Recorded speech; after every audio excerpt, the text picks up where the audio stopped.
Assalamu alaikum wa rahmatullahi wa barakatuh. Page 51. Alhamdulillah. Wassalatu wassalamu ala rasulillah. Nous sommes dans le chapitre 3, le chapitre de la famille d'Imran, Al-Imran. Imran est le grand-père de Jésus, le père de Marie. Lecture.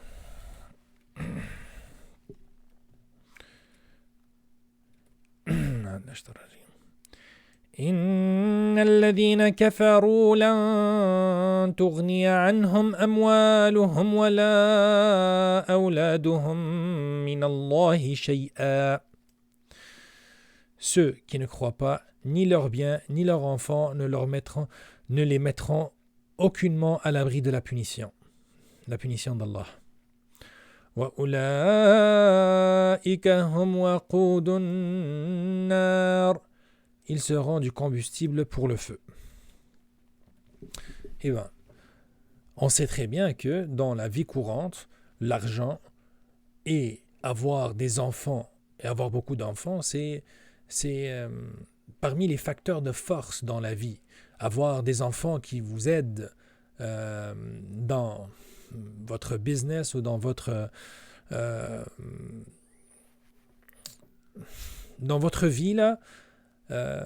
C'est les choses que quelqu'un cherche. Et les Arabes avant, lorsque quelqu'un avait plusieurs enfants et avait surtout des hommes, ça l'aidait à le fortifier, à fortifier la famille financièrement et même dans la guerre. Et c'est vrai partout dans le monde. Et donc,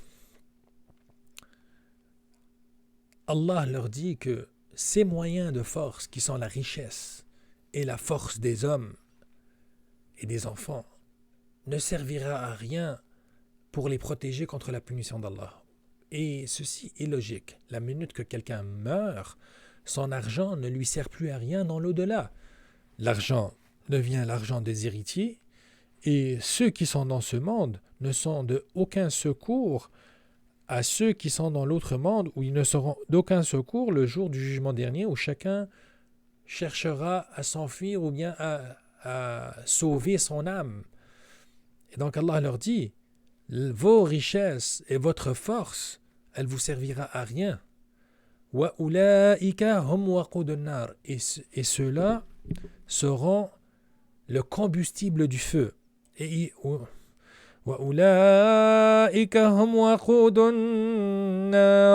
ils seront le combustible pour le feu. C'est-à-dire qu'ils vont rentrer, on va les faire rentrer en enfer et ils y demeureront éternellement et ils seront brûlés par le feu comme du combustible, comme on a vu dans Surat al-Baqarah, du feu qui fait même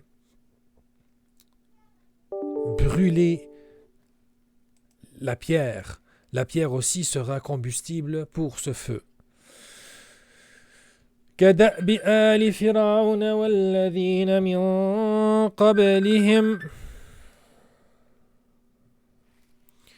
كدأب آل فرعون والذين من قبلهم comme les gens de Pharaon et ceux qui vécurent avant eux. Allah leur fait l'exemple de Pharaon qui a longtemps combattu l'islam et qui, avec sa richesse et avec son pouvoir de souverain sur terre d'Égypte. Donc Allah leur rappelle, ceux-là, qu'est-ce qu'ils ont fait?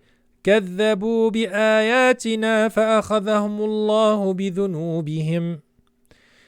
Ils avaient traité de mensonges nos preuves, nos ayats, nos versets. Allah les saisit donc pour leurs péchés. Wallahu shadidul iqab. Et Allah est dur en punition. Allah n'est pas venu leur demander de croire en Allah et de faire du bien. Ce n'est pas un choix. Ou bien ils croient en Allah et font du bien, ils vont aller au paradis. Sinon, c'est l'enfer. S'ils ne croient pas à Muhammad alayhi salatu wassalam, et ils ne croient pas au verset du Coran, ils sont condamnés à l'enfer. قل للذين كفروا ستغلبون وتحشرون إلى جهنم. Dis à ceux qui ne croient pas, vous seriez vaincus bientôt et vous serez rassemblés vers l'enfer. Wa bi'sal mihad.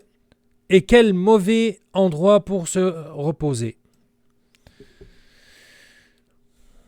Regardez le temps orgueilleux d'Allah dans ces versets. Allah n'est pas mesquin. Allah ne mendie pas leur foi. Allah leur annonce les règles. Ceux qui veulent suivre les règles, ils sont le bienvenu, ils seront dans un salut, ils seront, comme on va voir à la fin de la page, dans un paradis éternel avec tout ce qu'ils désirent. Et ceux qui ne croient pas, non seulement ils seront vaincus sur terre, et ils iront brûler éternellement en enfer. Et parmi les noms d'Allah, c'est l'orgueilleux. Et parmi les noms d'Allah, c'est le majestueux. Et c'est parmi les noms d'Allah, l'Éternel et le Souverain. Donc Allah n'est pas venu leur demander qu'ils choisissent. Allah est venu leur imposer les règles et ensuite libre à eux de choisir quel sort qu'ils choisissent pour leurs âmes. قد كان لكم آية في فئتين التقتا. Il y a eu déjà pour vous un signe dans ces deux troupes qui s'affrontèrent, ces deux armées qui s'affrontent.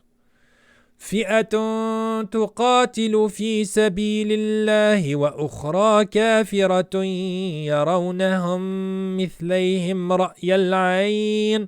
Donc, deux armées qui s'affrontent. L'une combattait dans le sentier d'Allah, c'est des croyants, et l'autre était mécréante. Ces derniers voyaient les croyants de leurs propres yeux 2 fois plus nombreux qu'eux-mêmes. Or, Allah Wallahu yu'ayyidu bi nasrihi man yasha. Or, Allah secourt qui il veut de son aide. Je n'aime pas très bien la traduction de Hamidullah parce que ceci peut être traduit de 2 façons.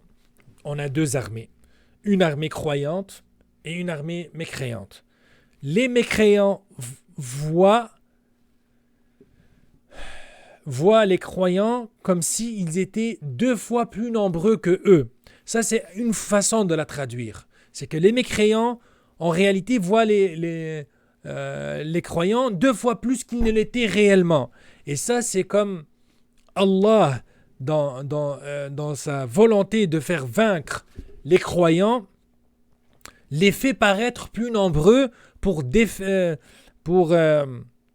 la défaite psychologique soit avant la défaite réelle sur le terrain. Mais ceci n'est pas la meilleure traduction, parce que si on voit que cette ayah a été révélée après la guerre, après la bataille de Badr, et dans la bataille de Badr, les musulmans étaient 2 fois inférieurs numériquement aux mécréants, et malgré ça, Allah leur a octroyé victoire. Et donc, ceux qui disent que cette ayah a été révélée après la victoire de Badr et que le prophète alayhi salatu wassalam demandait aux juifs de Médine de croire en islam, sinon ils subiraient le même sort qu'ont subi les Mécois et la défaite de Badr pour eux. L'autre, et donc la traduction la plus possible, c'est que ce n'est pas les mécréants qui voient les croyants comme s'ils étaient 2 fois plus nombreux que eux pour faire une défaite psychologique, mais plutôt c'est que les croyants voyaient l'armée de Badr des mécréants qui étaient 2 fois plus nombreux. Et c'est vrai, le prophète alayhi salatu wassalam était comme dans une armée de 300 et quelques, alors que les Mécois étaient dans une armée de 1000 et quelques. Et malgré que ceux-là, les croyants, étaient dans une infériorité numérique, Allah a octroyé la victoire à son prophète et l'armée qui était avec lui pour leur montrer que la foi l'emporte toujours sur l'armée, le nombre. Wallahu yu'ayyidu bi nasrihi man yasha. Or, Allah secourt qui il veut de son aide. Je traduirai plutôt. Or, Allah fait vaincre, donne sa victoire à ceux qui veulent. Nasrihi, sa victoire. À celui qui veut, ou bien à ceux qui il veut. Inna fi dhalika la'ibratan li ulil absar. Voilà bien là un exemple pour les doués de clairvoyance. Les doués de clairvoyance vont voir que malgré l'infériorité numérique des musulmans et des croyants, Allah leur fait emporter la bataille pour que ça soit un exemple pour ceux qui suivent. Craignez Allah et ne craignez pas les armées du diable et les armées du mal. Ensuite, on change un peu de contexte. زين للناس حب الشهوات من النساء والبنين والقناطير المقنطرة من الذهب والفضة والخيل المسومة والأنعام والحرث. On a enjolivé aux gens l'amour des choses qu'ils désirent, les femmes, les enfants, les trésors, trésoriers d'or et d'argent, les chevaux marqués, le bétail et champs. Donc Allah nous parle dans ce verset de qu'est-ce que désire l'humain le plus. Les femmes, nous ne le cachons pas, nous sommes des hommes qui aimons les femmes, on aime les femmes, et les femmes ont beaucoup plus d'effet sur le cœur des hommes que les hommes ont d'effet sur les cœurs des femmes. Donc Allah leur dit, il a fait enjoliver dans le cœur les femmes, les enfants les enfants au pluriel, et les richesses, c'est-à-dire les pièces d'or et les pièces d'argent, et ça sera ça aussi, ça a toujours ça été l'argent, c'est-à-dire les vraies pièces d'argent et les vraies pièces d'or, la vraie richesse, et non pas le papier toilette auquel ils écrivent dessus 50 €, 50 $, puis 100 $, et le monde pense que c'est vraiment de l'argent alors que c'est juste du papier imprimé avec une valeur renforcée, donc renforcée par les lois. La vraie richesse, c'est l'argent, l'or, les chevaux marqués. L'humain aime avoir des chevaux marqués, des chevaux de race. Et regardez, même aujourd'hui, malgré qu'on n'utilise plus les chevaux, mais les plus riches vont toujours avoir des écuries, d'avoir des chevaux, même s'ils n'ont pas une écurie, avoir un étalon ou bien un cheval de 1%. Je dirais pas un pur sang arabe, je dirais n'importe quel pur sang, c'est signe d'avoir une certaine richesse. Wal an'am, le bétail, que ce soit les dromadaires, les vaches, les moutons, les brebis, les chèvres, c'est du bétail qui ramène de l'argent, c'est un signe de richesse. Wal harth, les terres agricoles, avoir une agriculture qui est prospère, qui ramène de l'argent, c'est ce que Allah a fait enjoliver dans les cœurs des humains. Mais Allah nous dit ذَلِكَ مَتَاعُ الْحَيَاةِ الدُّنْيَا. Tout cela est l'objet de jouissance pour la vie présente. وَاللَّهُ عِنْدَهُ حُسْنُ الْمَآبِ. Allah, alors que, donc, ceci est la jouissance pour la vie présente, alors que c'est près d'Allah qu'il y a un bon retour. Donc, tous ces désirs que Allah a fait enjoliver dans le cœur des hommes, le cœur des humains, Allah ne nous a pas parlé de choses illicites. Le désir des femmes, tant que c'est dans un cadre légitime de mariage, c'est autorisé. C'est quand que ça ne devient pas autorisé, que lorsque c'est dans un cadre illégitime, en dehors du cadre du mariage. Avoir de l'or et de l'argent, c'est légitime. On a le droit d'avoir des richesses tant que on donne le droit des pauvres dans cet argent qui est la zakat. On a le droit d'avoir du bétail et une agriculture prospère. C'est légitime. Quand est-ce que ça devient méprisable ou bien non louable, c'est lorsque cette richesse, l'amour de cette richesse l'emporte sur l'amour d'Allah et de faire du bien, et lorsque cette richesse devient un aimant pour enjoliver la vie courante et oublier la vie éternelle, la deuxième vie, la vie qui vient après la mort. Et donc, Allah nous parle de tout ça, mais après ça, il nous rappelle que c'est près d'Allah qu'il y a un bon retour. Tous, nous allons retourner à notre Seigneur Allah. Et tous, nous allons être jugés. Et ceux qui retournent bien vers Allah et qui ont déjà préparé des bonnes actions et avoir une foi pure et avoir fait des bonnes actions et qui ont suivi le prophète Muhammad alayhi salatu wassalam, ceux-là iront au paradis, Inch'Allah. Bien sûr, ceux qui ont suivi les prophètes dans leurs époques, les prophètes de leurs époques et ont cru en Allah et ont unifié Allah, ceux-là aussi iront au paradis. Pourquoi je dis le prophète Mohammed alayhi sallam? Parce que c'est le dernier prophète et nous sommes la dernière ummah, la dernière nation, la dernière... on est dans la fin des temps et nous sommes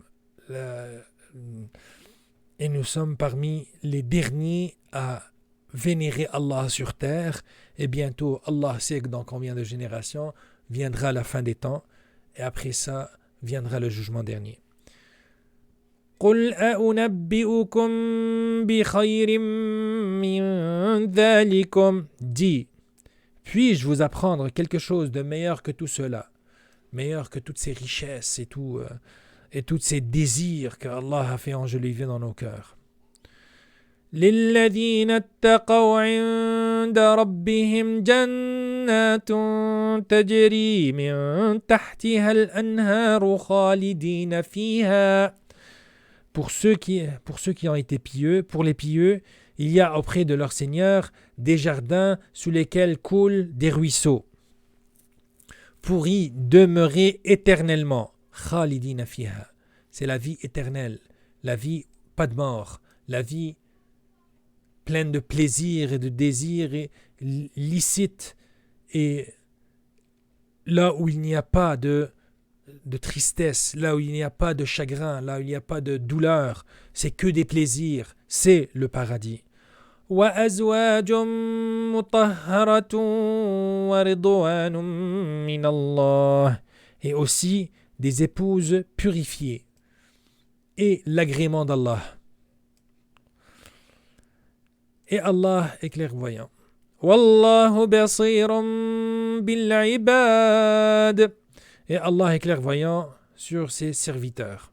Donc, Allah nous rappelle que voici les désirs que Allah a créés, a programmés dans les cœurs des humains, mais ceux qui vont suivre le chemin de la droiture, croire en Allah et faire le bien, après leur mort, ils iront au paradis, des jardins éternels avec des rivières qui ruissellent, des épouses purifiées, et bien comme on l'avait expliqué l'autre fois, pour les femmes aussi, elles auront ce qu'elles désirent, et l'agrément d'Allah. Et l'agrément d'Allah, c'est le plus grand, c'est la plus grande récompense que l'humain peut avoir, c'est que Allah, Allah soit satisfait de lui.